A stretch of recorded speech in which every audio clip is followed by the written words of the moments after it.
with Caleb, with Kerwin, with RJ, there is a big jump between your freshman and sophomore year. You're aware of the skill, the level of play, the intensity, the preparation, the process that you have to play at this level to give yourself a chance to be successful. And a lot of people don't understand, it's such a big transition coming from high school and playing at this level. And as talented as you are at high school, it's still a big adjustment.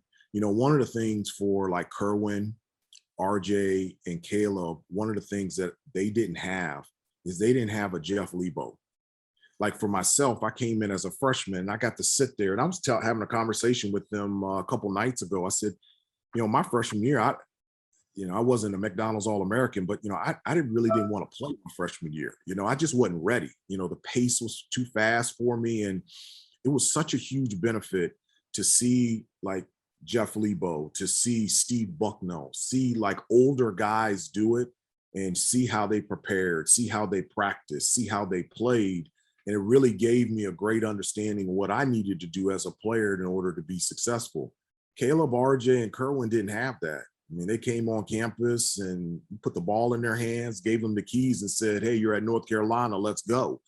And so they never had that older player to kind of help them along. And so having that experience as a freshman, coming back as a sophomore, you can see the confidence in both of them, their understanding of what it takes to be successful. And all three of them have improved so much. And I'm really excited to see the development from them from their freshman year to their sophomore year. He's got to be the leader of this team, on, off the court, in the classroom. And he's a guy that's been there before. And one of the things that I've talked about Armando is it is a burning desire for me, for him to experience Carolina that I experienced. I want him to be in big games and winning big games and in big time situations, for him to come through and feel like the last couple of years he hadn't been able to experience that, especially on a consistent basis. And, this year, one of the things that I talked about Armando was that, he has on all our guys, they want to all play in the NBA.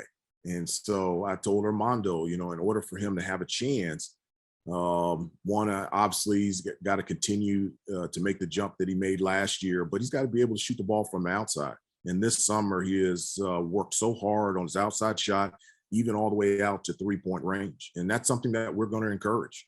We want his ability to be able to space the floor, be able to shoot the ball from the outside. And he did it a little bit last year, but he also has the ability to put the ball on the floor. And so my hope is, from an offensive standpoint, he won't go away from what made him successful last year, but he will show more versatility in what he can do on the offensive end.